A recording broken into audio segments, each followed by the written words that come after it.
One of the things that we do in this podcast is we ask every C-suite executive that comes on the very same question. And you and I talked about this on our last call. What do you see as the two greatest challenges for creating long-term sustainable growth? The number one challenge by far, 72% of C-suite executives said this was their number one challenge: internal alignment.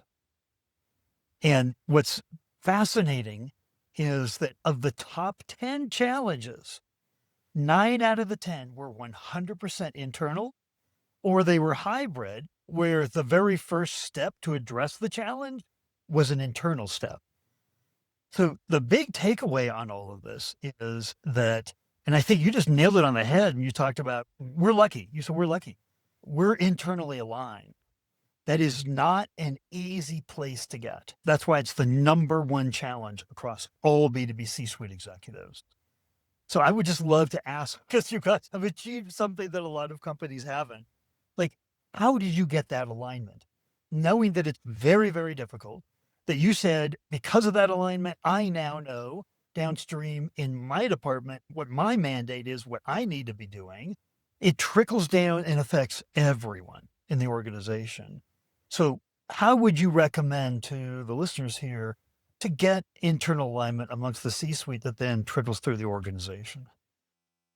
Yeah, it's a great question. I think if I had all of the answers, I think I would be, way more successful than I even am. But I would say, I think a lot of it does start with, and this is a weird way to say it, but it starts with like getting uncomfortable a little bit and driving some of the tension in those leadership and alignment sessions. I think we all want to be extremely collegial, right? With the people we work with and that we're closest with. Like I spend more time with a lot of my coworkers than I do with my wife, right? And, from a day-to-day perspective, tension doesn't always feel great, but tension is really good in business and it's really healthy, right? So working through big issues.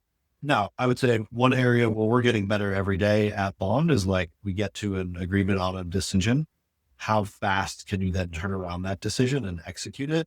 Like, how do you actually measure that? So that's an area where I think we're taking a big step. Because even if you have alignment, if you're not measuring to it, that's where the alignment can start to fall apart. So I would advise folks to push really hard in those leadership and executive conversations. Like, don't leave things unsaid as a group, because if you're thinking it and it's unsaid in your belly, you can bet it's unsaid in someone else in the leadership team's belly. I also tell my group that all the time, right? In either the existing business or the marketing team, or like, if you have something and you don't agree, like say it out loud. I don't even want to use the word like safe space because I don't think that's the right term for this, right? I want a space where there's disagreement and, tension and challenging each other's ideas. Where I want the safety to come is that when we make a decision, we're going to agree, we're going to get aligned, and then we're going to operate against that decision and those assumptions that we've agreed on. So I think what I would say the advice for folks is force those conversations and don't sit back. And if you're feeling it, one of your other executive partners is likely. I joke all the time. I think I thought I had everything figured out probably until around the pandemic. And then, March of 2020, I realized, we're all going to be making it up from here on out. No one's gone through this before in the business world, right? And it was a really good life lesson for me that even when you think, oh, I've done this before, the conditions are completely different today than when you did it 3 years ago, than when you did it a month ago, right? Like the world is just changing so fast nowadays, the velocity and the pace at which things are moving. I tell you that to ultimately say, like, we're all figuring it out and everyone should feel comfortable and confident that you're figuring it out as you go and articulating that to your colleagues.